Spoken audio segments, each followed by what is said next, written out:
කොහොමද ඉතින් ඔයාලට? ඔන්න ඉතින් අද vlog එක පටන් ගන්නේ මම පාඩම් කරන එකෙන්. ඉතින් මම මේ පාඩම් කරන්නේ මගේ ඉංග්‍රීසි ඩිප්ලෝමා එකේ ෆයිනල් එක්සෑම් එකට. ඉතින් ඒක තියෙන්නේ හෙට. ඉතින් ඉංග්‍රීසි ගැන කිව්වහම මට O level A level කරන කාලේ මට වැදගත් වෙච්ච පොත් දෙකක් ගැන ඔයාලට මම කියන්නම්. මෙන්න මේ පොත.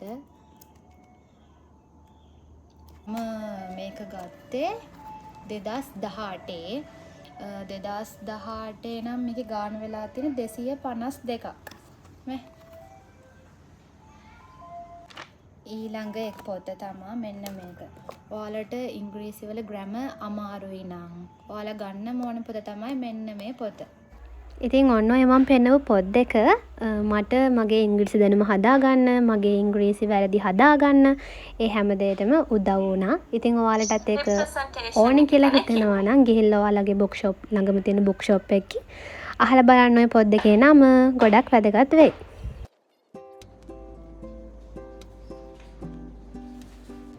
හරි මේ ඉතින් ඊළඟ දවසේ උදේ. ඒ කියන්නේ අද තමයි මට එක්සෑම් එක තියෙන්නේ. ඉතින් මම ඉක්මනට දැන් ලෑස්ති වෙනවා. මොකද මම කුරුණෑගල එක්සෑම් හෝල් එකට යන්න ඕනේ. ඉතින් අපිට මේ අපේ ගෙදරින් ඉඳන් කුරුණෑගලට යන්න සාමාන්‍යයෙන් පැයක වගේ දුර තමයි තියෙන්නේ. ඉතින් දණ්ඩන් ගාලා ලෑස්ති වෙලා අපි එහෙනම් යමු.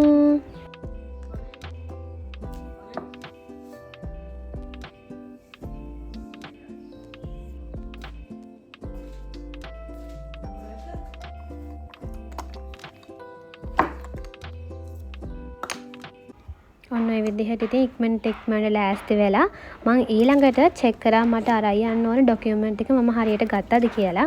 මොකද ඇඩ්මිෂන් කාඩ් එහෙම නැතුව මොකුත් නැතුව එහෙම යන්න බෑනේ එක්සෑම් හෝල් එකට ඩෙන්ටි කාඩ් ඕනේ. ඉතින් ඒ ඔක්කොම ටික මම චෙක් කරගත්තා. ඒ ඔක්කොම ටිකත් ඕකේ. ඊට පස්සේ ඔන්න දැන් ඉතින් අපි එක්සෑම් හෝල් එකට මේ යන ගමන් මගේ එක පුරුද්දක් තියෙනවා තමයි සාමාන්‍යයෙන් මං කොහේ හරි යද්දී ටයිම් එක කිව්වොත් 8ට කියලා මං කවදාවත් 8ට කලින් නම් යන්නේ නැහැ. මං හරියටම ඒ ටයිම් එකට යනවා නැත්තම් මම විනාඩි 5ක් 10ක් පරක්කු වෙලා යනවා. හරිද? ඒක කොහොම හරි මට දැන් පුරුද්දකට ගිහින් තියෙන්නේ. ඒක වෙලාවකට බලනකොට හොඳයි, වෙලාවකට බලනකොට නරකයි ඉතින්. ඇත්තටම මං හිතන්නේ මම කැමති නැහැ කොහෙවත් ගිහින් රස්ති ආදු වෙන්න. අන්න ඒක තමයි මට තියෙන ප්‍රශ්නේ.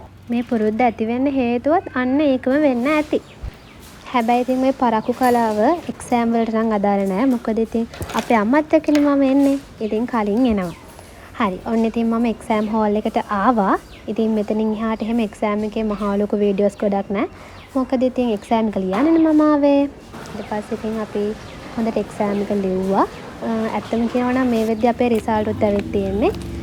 අපේ කොමියුනිකේෂන් එක තියෙනවා ජූලි මාසේ. ඉතින් ඒවත් මම ඔයාලත් එක්ක අරගෙන එන්නම්. ඊට පස්සේ ඉතින් අපි එදා අම්මත් එක්ක ටිකක් shopping කරන්න ශ්‍රියාණිකට ගියා.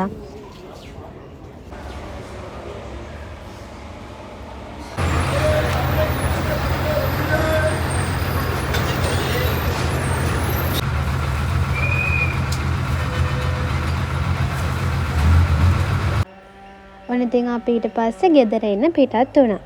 ගෙදර එන්න පිටත් වුණා කිව්වට ළමයි අපේ අම්මත් එක්ක බෑනේ. මොකද ඉතින් අපි ගෙදර නෙවෙයි ගියේ. ඊට පස්සේ ඉතින් අපේ අම්මට කිව්වා නෙවෙයි. ඊට පස්සේ අපේ අම්මා ගලේල ටවුන් එකෙන් බැහැලා අම්මත් එක්ක ඉතින් මම ගියා පොලේ.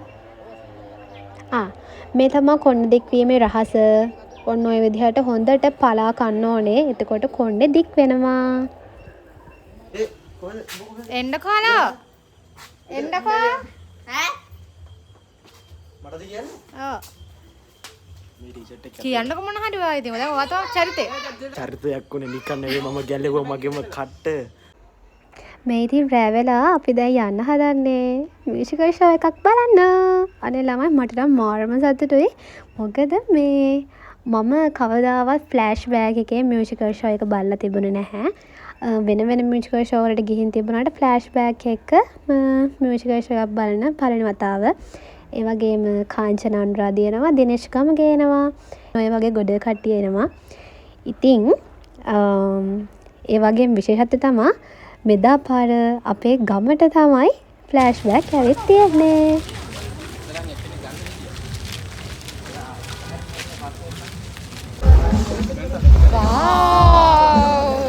දෙක අපේ ඉන්නේ තිරේ පිටපස.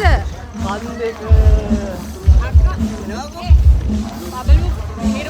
දෙදරන සුප්ප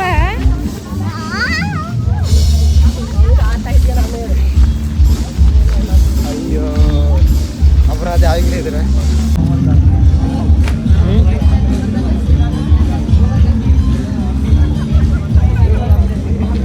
ආයි ආයි ආයි මට දැන්ට මට වෙලා ළමයි නෙවෙයි මේ වෙලාව කීයද බලන්නකො 8ට පටන් ගන්නකො වෙලාව බලන්න කීයද කියලා 8යි කාලයි 8යි 20 8යි 8ට පටන් ගන්නකො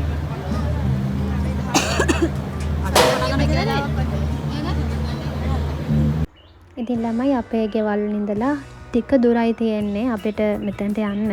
ඉතින් අපි කට්ටිය ඉක්මනට ආවා. ඇවිල්ලත් තාම පටන් අරගෙන තිබුණේ නැහැ. මේ අපි ඉතින් ටිකක් වෙලා ඔන්න ඔහොම බලාගෙන හිටියා. එයාලා පොඩි රිහර්සල් එකක් ඔන්න ඔහොම ගියා.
අපේ ආදරණීය යාළු මිත්‍රයෝ මේ විදියට දැක ගන්න ගොඩක් ස්තුතියි.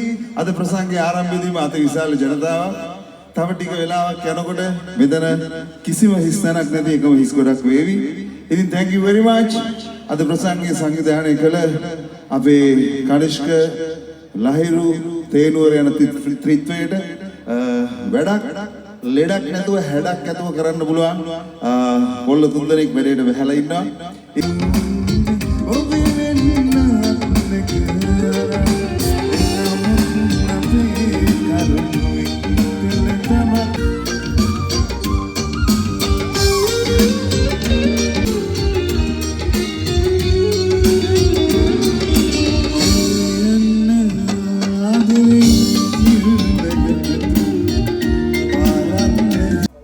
ඉතින් ළමයි මම වගේම ෆ්ලෑෂ් බෑක් මියුසිකල් ෂෝ එකක් බලන්න නැති කට්ටිය ඇතිනේ.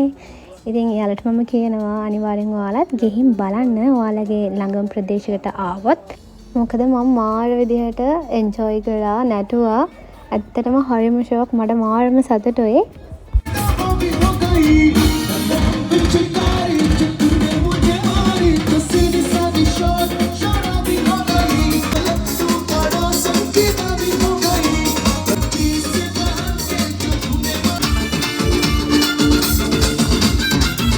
ඉතින් ඔන්න ගොඩක් සින්දු අහලා ගොඩ කට්ටිය බලාගෙන හිටපු මොහොතක් ආවා. ඒ තමයි ගොඩ කට්ටිය බලන් හිටියේ දිනේෂ් ගමගේ, කයිසකයිෆ්, කාංචනා අනුරාධිගේ සින්දු අහන්න. ඉතින් මාත් ඒ වගේමයි. මේ ඉතින් එයාලා ස්ටේජ් එකට එනකොට අපිට ඉන්න තැනක් නෑ. මොකද පිටපස්සේ ඉන්න ඔක්කොම කට්ටිය එයාලව බලන්න ඉස්සරහට එනවා.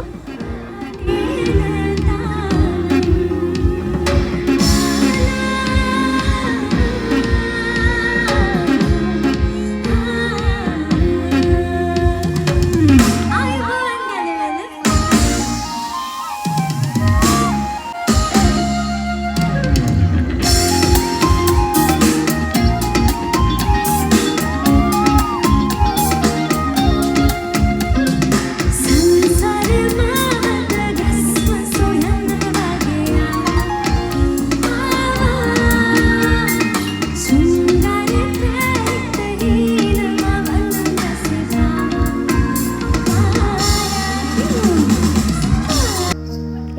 වොයිස් කම්බිනේෂන් එකටත් හැමෝම ගොඩාක් කැමතියිනේ. ඉතින් මාත් ඒ වගේ අපේ මල්ලිත් ඒ වගේ මේ සින්දුවට මේ දෙන්නට මාරම ආසයි. ඒ දෙන්න ඒ අපි ආස සින්දුවත් හරියම ලස්සනට එදා කිව්වා.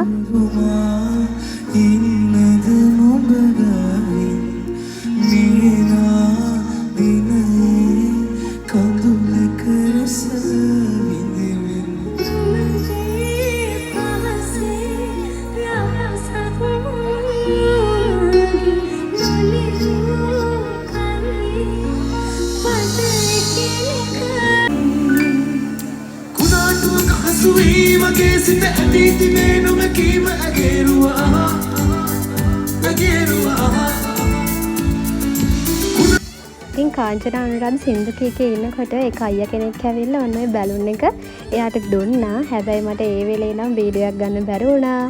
එයා දීලා කියාට පස්සේ තමයි මට වීඩියෝ එක ගන්න පුළුවන් වුණේ. ඉතින් ළමයි මේ දවසත් ඔන්න ඔය විදිහට තමයි ගත වුනේ. ඉතින් හරියම ලස්සන දවසක් එක්සෑම් එක කරා. එතකොට රෑවරුවේ මියුසිකල් ෂෝ එකක් බැලුවා. ඉතින් මේ vlog එකට ඔයාලා කැමති නම් subscribe කරන්නත් අමතක කරන්න එපා. එහෙනම් ඔයාලා හැමෝම සතුටින් පරිස්සමින් ඉන්න ඕනේ. bye bye.